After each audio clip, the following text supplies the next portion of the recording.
Depopulation is the counterfeit to the creation narrative. God says, be fruitful and multiply. Satan says, live long and die out. Depopulation is the counterfeit to the creation narrative. The depopulation movement continues to grow as we become convinced that humans are the root cause of every bad thing on planet Earth. When billionaires like Bill Gates talk openly about death panels and human extinction movements begin gaining ground, we should probably stop and look at both the data and the history of population growth. More than that, there is a dark ideology undergirding these ideas that must be brought into the light. We're going to get a little bit technical on this conversation. I think it's important because this is something that is gaining ground, and it's gaining ground quickly.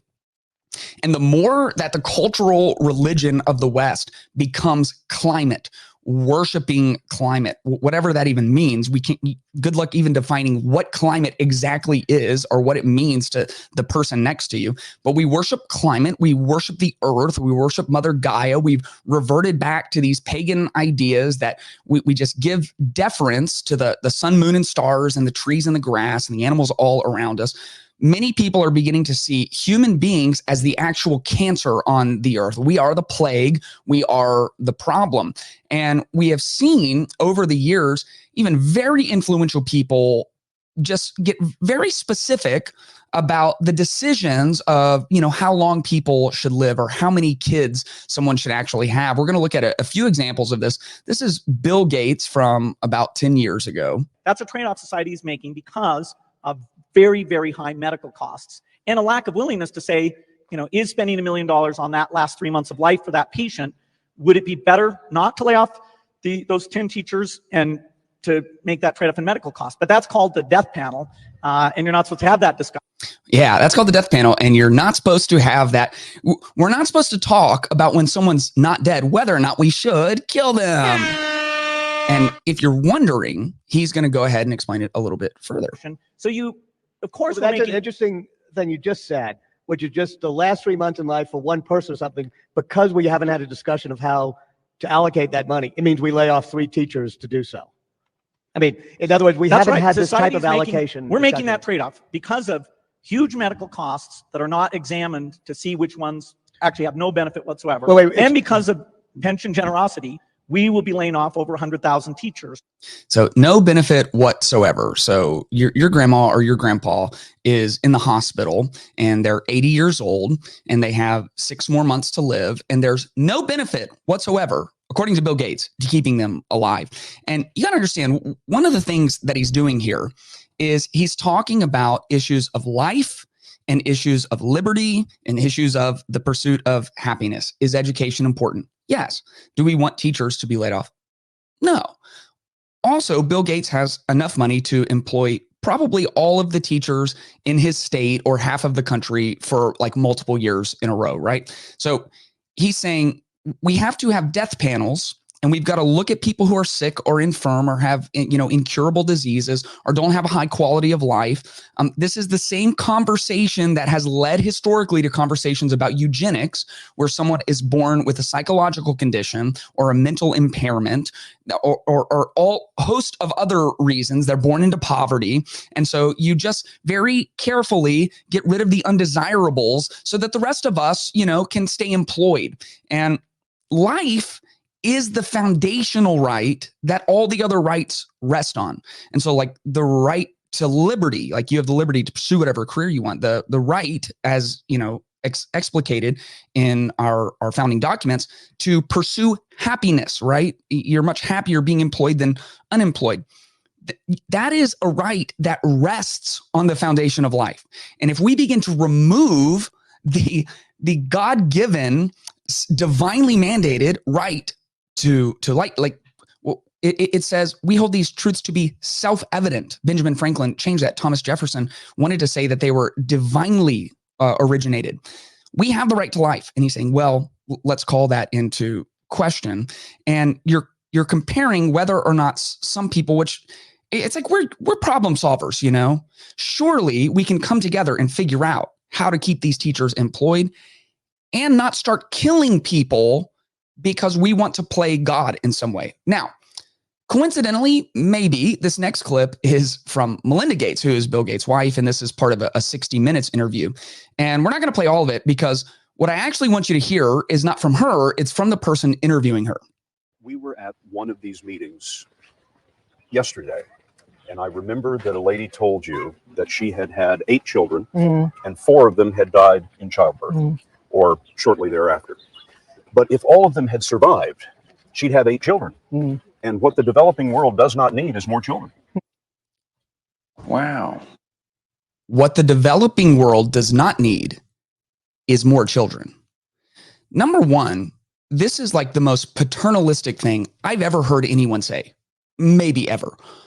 Also, as they're walking through a third world country, these 2 white people surrounded by people of color saying, hey, the last thing these people need is to have more kids.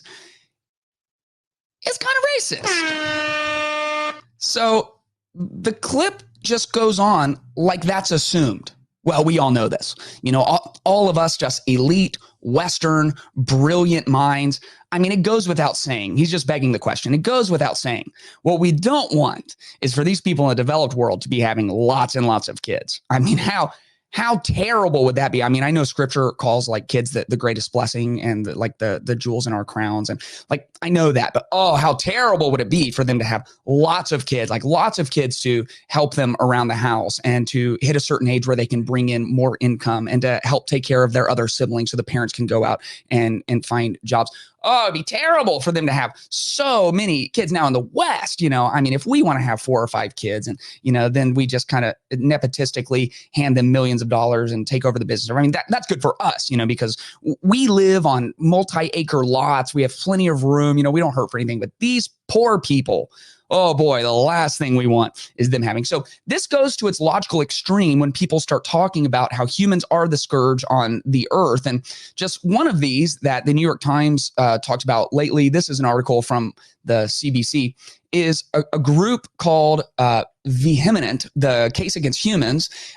It says, thank you for not breeding. What do humans do for the Earth's biosphere that isn't about humans? That's the question last night. Spokesman for the whimsically titled Voluntary Human Extinction Movement wants you to answer. Now, you're going to think almost immediately that this is kind of like just an overstatement. It's hyperbolic to get your attention. They don't actually want humans to go extinct. They probably just want less people to have kids so that we don't overpopulate, so there's enough resources for everyone. And if that's what you're thinking, you are wrong. He says, when we post stories and features about the environment, climate change, resource depletion, and the like, readers sometimes comment that the real issue is people, too many people. And indeed, if our current numbers are causing problems to humans and nature alike, what will the population the United Nations projects for the year 2050 do to the planet? And so one of our commenting readers pointed us to Vehement. So their readers are writing and saying, people are the problem. We got to get rid of having so many people. Now, there's no members in this group. You express interest by logging into a forum. The intentionally childless leader last night believes there are several million volunteers around the world, although few would have heard of them. To be a volunteer means deciding not to have children, but not to avoid messy diapers or runny noses. He says, he hit me first at 5 a.m. since the local hockey arena. Okay, I messed it up. For these believers, it's a decision for the planet, for species that aren't human, for frogs and lowland gorillas, polar bears, and albatrosses. As one forum poster wrote, the worst environmental crime any individual can commit is making more people. And so they have this quote, live long and die childless, right? And so I just want to scroll down. It says, this sounds, so here's the CBC. They go, that sounds as if you're saying we don't actually have to go extinct. You know, we just need to have less children and make sure that we leave a better world behind us. And here's what he says. No, we do. We do need to go extinct, because as long as there is one breeding couple of Homo sapiens, we will be right back where we are now. We are just incredibly fecund. We are the problem. We are the issue. And so the only chance for the earth to survive and to thrive is for humans to stop existing. Now, if humans stop existing, there is no longer any consciousness on earth. And as far as we know, there's no consciousness left in the universe. And if there is no consciousness left on earth, it is the same thing as there being no earth. Wow. And I will stand by that. And what this actually is, depopulation, this whole narrative, depopulation is the counterfeit to the creation narrative. God says, be fruitful and multiply. Satan says, live long and die out. Depopulation is the counterfeit to the creation narrative. And let me remind you, the creative mandate given from God to his imagers, which is us, God blessed them and said to them, be fruitful, multiply, fill the earth, and subdue it. All of those matter. Be fruitful, multiply, have lots of kids, fill the earth, and subdue it. You might remember the story of the Tower of Babel, where instead of filling the earth, they said, let's stay in one place and let's build a skyscraper and we can all just live here and we all kind of like each other and we can advance our technology and we don't have to go to the ends of the earth. The reason that the Tower of Babel was a sin is because it was disobeying the creative mandate to fill the earth, be fruitful, multiply, fill the earth, and subdue the earth. And what has happened throughout time is as we have obeyed that, God, who is in control of our world, has blessed us through it. I want to look at some actual data. This is Our World in Data. That's the website. It says, does population growth lead to hunger and famine? It's not uncommon to see arguments along the lines of this quote from Sir Jonathan Porritt claiming that famines are ultimately caused by overpopulation.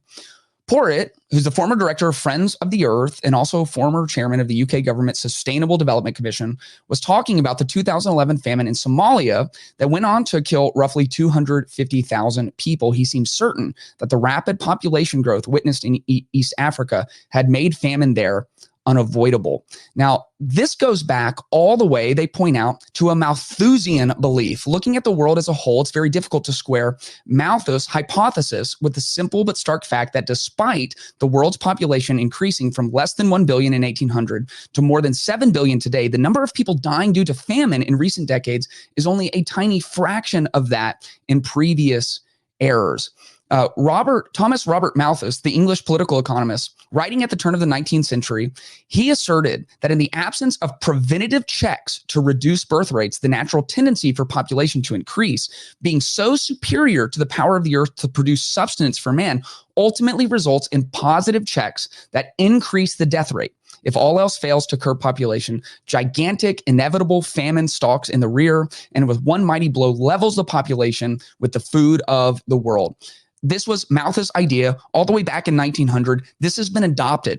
This is the Bill Gates and Melinda Gates approach. This is Les Knight's call for the extinction of the human race. This is so many other influential figures and billionaires and elites who are calling for depopulation because overpopulation is going to end the world. And so here's some of the history that you need to know. People have been saying this forever. So back in 1800, there were less than 1 billion people. And all the way back then, people are saying with the population increasing, man, we're just going to run out of food. We're going to run out of resources. We're going to run out of oxygen. People have been saying this forever. There's a famous case of this. It was between two guys, one named Julian Simon and one named Paul Ehrlich. And Paul Ehrlich, or Ehrlich, he wrote a book called The Population Bomb. And in The Population Bomb, he said that over the next 10 to 20 years, you are going to see people die by the millions and millions and millions. Hundreds of millions of people are going to be wiped off the earth. In 1980, he said England will not exist by the year 2000 because the population is growing too fast. And because the population is growing too fast, there's not going to be enough food and water. We're not going to be able to sustain it. And Julian Simon, who was a business person, he bet him. And he said, not only are you wrong, but I'll actually put money on this. Here's the Wikipedia article about this famous bet. In 1968, Ehrlich published The Population Bomb, which argued that mankind was facing a demographic catastrophe with the rate of population growth quickly outstripping growth in the supply of food and resources. Simon was highly skeptical of such claims, so proposed a wager telling Ehrlich to select any raw material he wanted and select any date more than a year away. And Simon would bet that the commodity's price on that date would be lower than what it was at the time of the wager. Ehrlich Ehrlich and his colleagues picked 5 metals that they thought would undergo big price increases: chromium, copper, nickel, tin, and tungsten. Then on paper, they bought $200 worth of each for a total bet of $1,000, using the prices on September 29th, 1980 as an index. They designated the same day in 1990, 10 years later, as the payoff date. If the inflation-adjusted prices of the various metals rose, Simon would lose and pay Ehrlich. And if the prices fell, Ehrlich would pay Simon. And between 1980 and 1990, the world's population grew by more than 800 million, the largest increase in one decade ever. But 10 years later, the price of every one of the selected metals had fallen, every one of them. And the reason that they did this, where they picked the different metals and they looked at them and they saw the prices and the adjustment on them, is they wanted to know, as more and more and more people come, are all of the raw materials going to become so depleted that they skyrocket in price? And the exact opposite happened. And it happens for numerous reasons. Number one, innovation outstrips our population growth. And innovation isn't some just ethereal thing. Innovation comes from the people. The more people you have, the more potential pockets of innovation exist in the soul of every human being. And as Christians, we believe that we are imagers of the divine. I mean, if last night got his way and there were no more humans on earth, there would be no imagers of God on earth. God's not going to allow that to happen. He told us to be fruitful and multiply. As we continue to do that, he will be faithful to sustain us. And we see that in some of the data. We can look at some of the charts back on ourworldindata.com. This is famine victims worldwide since the 1860s. And you can see that the population, as represented by this red line, just skyrocketed starting around the 1960s. At the same time, worldwide victims of famines fell off of a cliff due to innovation. We see the daily supply of calories per person from 1961 to 2018. Of course, there was massive population growth by billions of people, and everyone everywhere now gets a more daily supply of calories per person. We see the deaths from malnutrition by age from 1990 to 2019. Remember, it was just 1980 where Paul Ehrlich was saying that England wouldn't even exist. Hundreds of millions of people were going to die. But in fact, deaths from malnutrition have absolutely fallen off of a cliff. And people utilize fear. They love fear. Depopulation is the counterfeit to the creation narrative. God says, be fruitful and multiply. Satan says, live long and die out. Here's what is written about Satan in Revelation. The great dragon was hurled down, that ancient serpent called the devil or Satan, who leads the whole world astray. That is his job, to steal and kill and destroy. And the greatest thing he uses is deception and fear. And the overpopulation myth is just that. It is a myth. And in fact, many places in the West, the actual issue is depopulation, because many places in the West are not at or above replacement rate of their own populations. So be very careful when people come in with these big stories about all the overpopulation, all the dangers to all of us. Our first position is to trust God. And God said, be fruitful, multiply, fill the earth, and subdue it. I hope you enjoyed this clip from the Clayton Tyner podcast. If you want to watch the full podcast, you can check that out somewhere right around here. And if you want to subscribe, you can do that right over here somewhere. Also, you can follow me at Clayton Tyner. That's Tyner on Twitter and Instagram. I would love for you to subscribe to the channel so you can keep up with everything that we're doing.